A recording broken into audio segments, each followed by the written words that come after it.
നമ്മുടെ പ്രിയപ്പെട്ട ആസിഫലി സാറിനെ ഈ ചടങ്ങിലേക്ക് എല്ലാവരും ആദരവായി ക്ഷണിക്കുന്നു.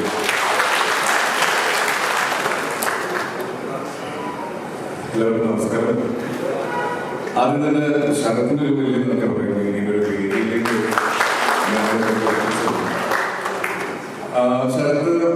ശരത്തിനൊരു നന്ദി പറയുന്നതിന്റെ കൂട്ടത്തിൽ ശരത്തിന് വേണ്ടിയും ഒരു നന്ദി പറയുന്നു. കാര്യം ഇങ്ങനൊരു സ്ക്രിപ്റ്റ് എഴുതി അത് ഞങ്ങളിലേക്ക് എത്തി. ഇത് പ്രത്യേകിച്ച് സിനിമയുടെ ഷൂട്ടിംഗ് നടക്കുന്ന സമയത്ത് ശരത്തിന് ഒരുപാട് സമയം ഞങ്ങളുടെ കൂടെ പങ്കുവെക്കേണ്ടതായിട്ട് വന്നിട്ടുണ്ട്. അത് ഞങ്ങൾ ആക്ടേഴ്സ് എപ്പോഴും ഡിമാൻഡ് ചെയ്യുന്ന ഒരു കാര്യമാണ്. സ്ക്രിപ്റ്റ് ലൊക്കേഷനിൽ വേണമെന്നുള്ളത്. അപ്പൊ അതിന് സൗകര്യം ചെയ്തു കൊടുത്ത ഡിപ്പാർട്ട്മെന്റിലെ എല്ലാവർക്കും ശരത്തിന്റെ പേരിൽ ഞാൻ നന്ദി പറയുന്നു.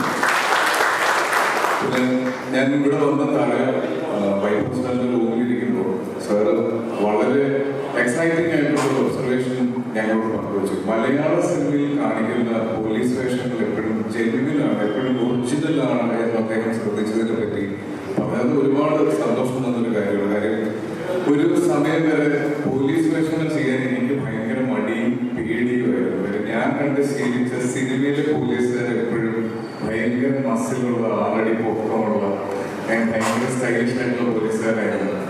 പക്ഷെ റിയൽ ലൈഫിൽ ഞാൻ അങ്ങനെ ഒരു പോലീസുകാരനെ കണ്ടിട്ടില്ല. യൂണിഫോം മാറ്റി കഴിഞ്ഞാൽ സാധാരണ മനുഷ്യരെ പോലെ തോന്നുന്ന, സാധാരണക്കാര് പോലെ ഇടപെടുന്ന പോലീസുകാരെയാണ് ഞാൻ കണ്ടിട്ടുള്ളത്. അപ്പൊ അത്തരത്തിലുള്ള പോലീസുകാരന് ഒരു പോലീസ് ഓഫീസറിന് ചെയ്യാനുള്ള ധൈര്യം എനിക്ക് തന്നത് കുറ്റവും ശിക്ഷയും എന്ന സിനിമയുടെ സ്ക്രിപ്റ്റ് റൈറ്ററായ സിബി സാറാണ്. സിബി സാർ ഇപ്പോൾ DYSP ആണ്. സാറിനെ കണ്ടു കഴിഞ്ഞപ്പോഴാണ് എനിക്ക് തോന്നിയത് ഞങ്ങളെപ്പോലെയുള്ള സാധാരണക്കാരനെ പോലീസിനെ പോലെ അല്ലെങ്കിൽ ഒരു പോലീസ് ക്യാരക്ടർ ചെയ്യാൻ പറ്റും എന്നുള്ളൊരു കോൺഫിഡൻസ് ഉണ്ട്. പിന്നെ ഇതിനു മുന്നേ സംസാരിച്ചതുപോലെ ഈ കാക്കിക്കുള്ളിലെ കലാകാരൻ എന്ന് നമ്മൾ പണ്ട് സിനിമയിൽ പറഞ്ഞ ഒരുപാട് കലാകാരന്മാർ കാക്കികളുണ്ട്. ഈ ഒരു യൂണിഫോമിലേക്ക് എത്തിയിരുന്നതുകൊണ്ടോ അല്ലെങ്കിൽ ഈ ഒരു പ്രൊഫഷനിൽ എത്തിയിരുന്നതുകൊണ്ടോ മനസ്സിൽ ആഗ്രഹങ്ങളൊന്നും മാറ്റി വെക്കാതെ ഇപ്പോഴും സിനിമയിൽ ശ്രമിക്കുന്ന, അല്ലെങ്കിൽ സിനിമയിൽ അവസരങ്ങൾ കണ്ടെത്തുന്ന, അല്ലെങ്കിൽ സിനിമയിൽ തൻ്റെതായ സ്ഥാനം ഉറപ്പിച്ച ഒരുപാട് സുഹൃത്തുക്കൾ എനിക്ക് ഫോഴ്സുകളുണ്ട്.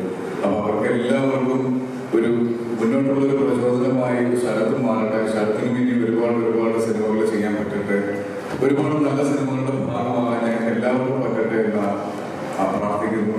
Thank you.